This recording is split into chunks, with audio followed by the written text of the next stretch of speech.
PPG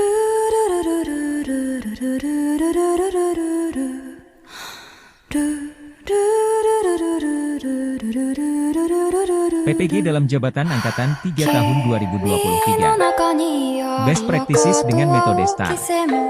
Oleh Bapak Munhar. Bismillahirrahmanirrahim.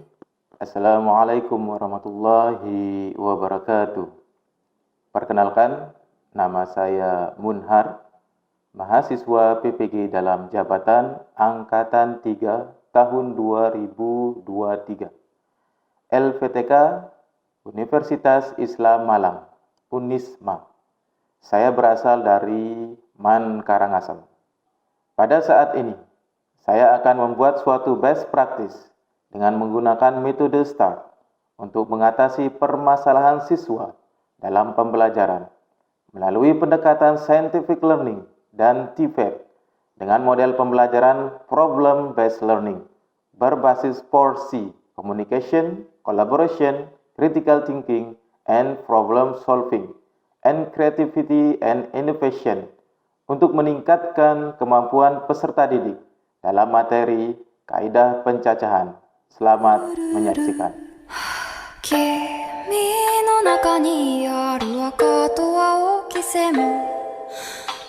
Tujuan apa yang ingin dicapai dalam best practice ini? Tujuan yang ingin dicapai pada aksi kedua ini adalah dengan menggunakan model pembelajaran berbasis masalah problem based learning dapat meningkatkan kemampuan berpikir tingkat tinggi siswa atau HOTS. Peserta didik dapat menentukan dan menyelesaikan masalah yang berkaitan dengan dalam materi kaidah pencacahan. Kondisi yang menjadi latar belakang masalah. Kondisi yang menjadi latar belakang masalah. Yang pertama, kurangnya dorongan motivasi dari guru. Yang kedua, kurangnya minat membaca sehingga mempengaruhi daya belajar siswa dan akan berkaitan erat dengan hasil belajar siswa yang kurang maksimal. Yang ketiga, model pembelajaran yang digunakan oleh guru kurang variatif. Yang keempat, penyampaian materi yang sulit untuk dimengerti. Yang kelima, penggunaan metode yang monoton dan belum menggunakan media berbasis IT yang tepat. Itulah 5 kondisi yang menjadi latar belakang masalah untuk best practice ini. Mengapa praktek ini penting untuk dibagikan? Praktek ini penting untuk dibagikan karena memberikan dampak yang positif dan pengaruh yang besar dalam proses kegiatan pembelajaran, yaitu dengan menerapkan dan menggunakan model pembelajaran problem based learning atau PBL, maka akan terjadi. Yang pertama, siswa bisa belajar secara berkelompok. Yang kedua, siswa interaktif belajar bersama temannya. Yang ketiga, konsentrasi siswa akan meningkat. Dan yang keempat, belajar tidak berpusat kepada guru lagi. Yang kelima, pembelajaran akan tidak membosankan. Yang keenam, model PBL akan terjadi pembelajaran bermakna, akan terjadi student center. Penggunaan media yang tepat akan berakibat, pertama, akan meningkatkan keaktifan siswa dalam belajar. Yang kedua, meningkatkan konsentrasi dalam belajar siswa. Yang ketiga, menumbuhkan minat belajar siswa. Yang keempat, menumbuhkan kreativitas belajar siswa. Dan yang kelima, siswa lebih kritis dalam belajar. Apa yang menjadi peran dan tanggung jawab Anda dalam praktek ini?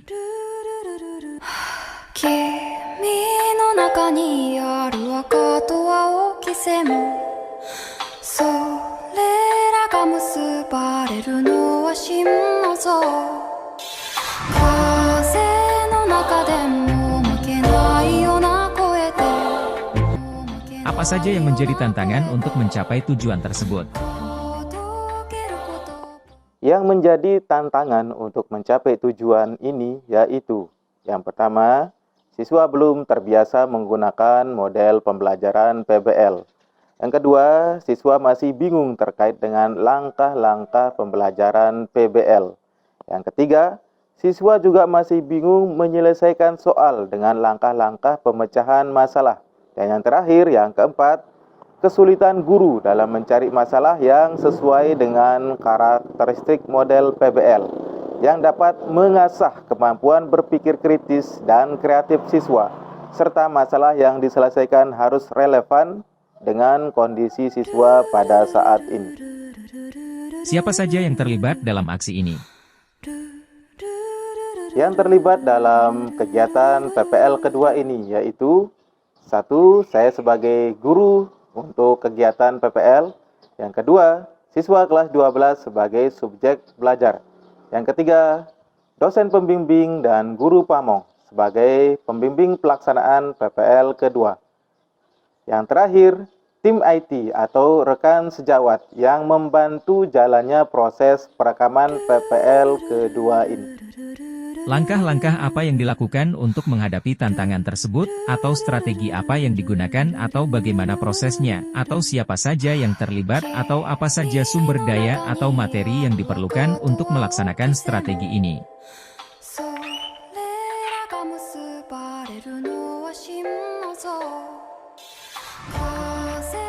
Langkah-langkah apa yang dilakukan untuk menghadapi tantangan tersebut? Langkah yang dilakukan yaitu pertama, saya mengkaji literatur, wawancara teman sejawat, pakar, dan kepala madrasah. Yang kedua, saya menentukan strategi pembelajaran yang tepat dengan pendekatan pembelajaran saintifik dan TFAC, model pembelajaran berbasis masalah, dan dilengkapi dengan metode diskusi, penugasan, presentasi, dan tanya jawab. Yang ketiga, menyusun perangkat pembelajaran yang mencakup RPP, bahan ajar, media pembelajaran, instrumen penilaian, instrumen refleksi, dengan materi jarak pada ruang bidang datar pada PPL pertama, dan materi kaidah pencacahan pada PPL kedua. Yang selanjutnya, saya mempresentasikan perangkat pembelajaran guna untuk mendapatkan bimbingan dan arahan dari dosen dan guru pamong. Selanjutnya, saya meminta izin dan dukungan dari kepala madrasah. Kemudian meminta kerjasama dan dukungan dari teman sejawat yang membantu pada saat pengambilan video. Kemudian memastikan kesiapan peserta didik menerima pembelajaran. Kemudian menentukan jadwal aksi PPL 1 dan konfirmasi kepala madrasah dan rekan-rekan guru. Aksi PPL 1 dilaksanakan pada hari Senin, 16 Oktober 2023. Sedangkan PPL 2 dilaksanakan pada hari Selasa, tanggal 31 Oktober 2023. Selanjutnya yang saya lakukan yaitu melibatkan rekan dan tenaga kependidikan dalam membantu perekaman video.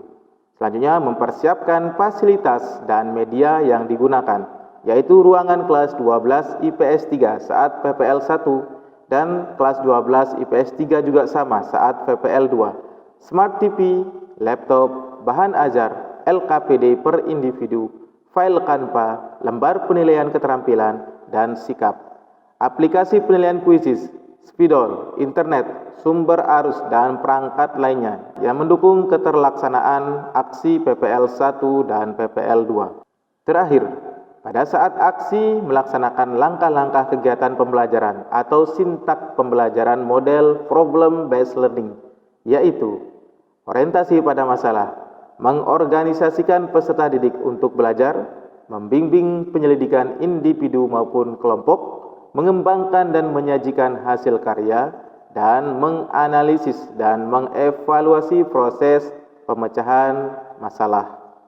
Demikianlah langkah-langkah yang dilakukan untuk menghadapi tantangan pada saat proses PPL 1 dan PPL 2. Bagaimana dampak dari aksi dan langkah-langkah yang dilakukan?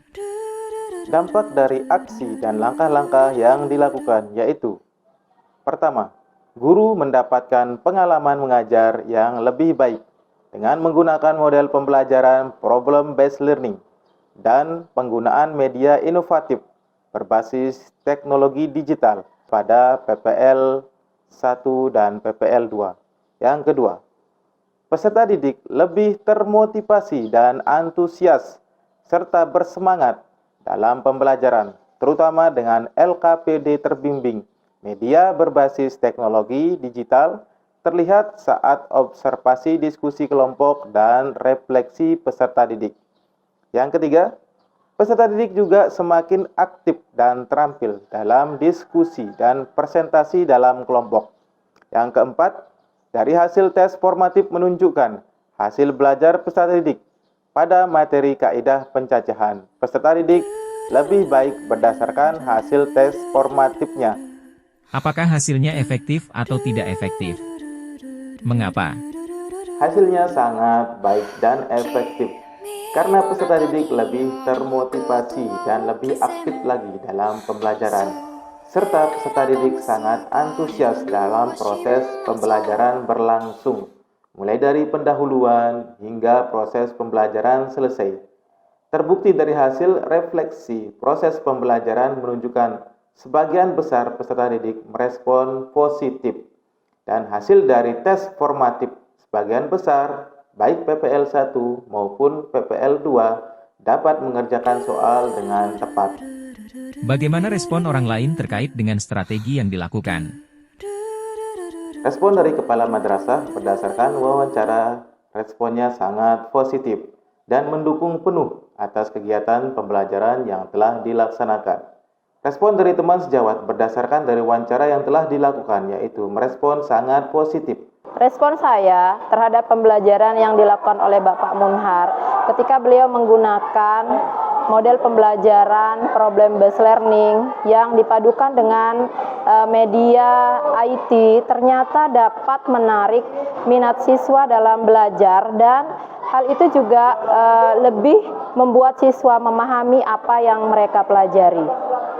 Assalamualaikum warahmatullahi wabarakatuh. Saya Naila Elmira dari kelas 12 IPA 1. Dengan model pembelajaran berbasis masalah, membuat saya lebih bersemangat dan termotivasi dalam menerima pembelajaran. Selain itu, media yang digunakan berbasis IT yang bervariasi seperti Canva, Flipboard, dan video YouTube, serta live worksheet, sehingga proses pembelajaran tidak membosankan dan membuat lebih bersemangat. Serta jangan lupa motivasi kita, yaitu I'm fast. Apa yang menjadi faktor keberhasilan atau ketidakberhasilan dari strategi yang dilakukan? Yang menjadi faktor keberhasilan yaitu yang pertama, bimbingan dosen dan guru pamong, serta masukan dari teman-teman peserta PPG lainnya.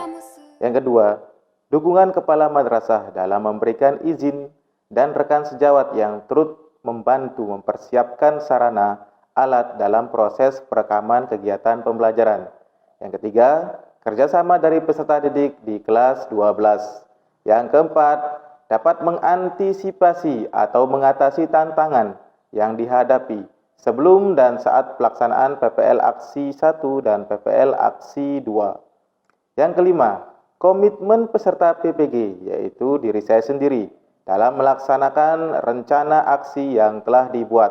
Yang terakhir, sarana, ada smartphone, ada peserta didik yang memadai, internet dari madrasah yang memadai juga, kemudian ada smart TV yang ada di kelas, dan infrastruktur lainnya yang mendukung proses pelaksanaan PPL Aksi 1 dan PPL Aksi 2. Ketidakberhasilan dari strategi yang dilakukan. Yang pertama, manajemen waktu dari guru dalam pelaksanaan mengalokasikan tahap kegiatan pembelajaran dalam RPP kadang tidak konsisten.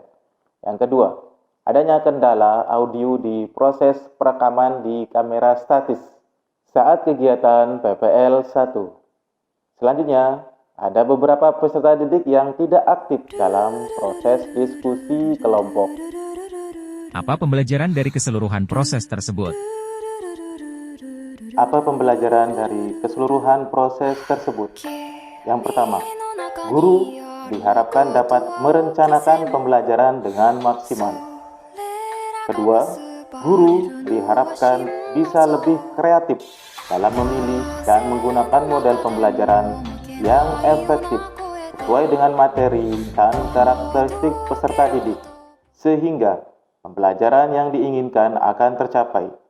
Yang ketiga, guru diharapkan berkomitmen, tertib, dan terstruktur dalam pelaksanaan rencana pembelajaran yang telah dibuat.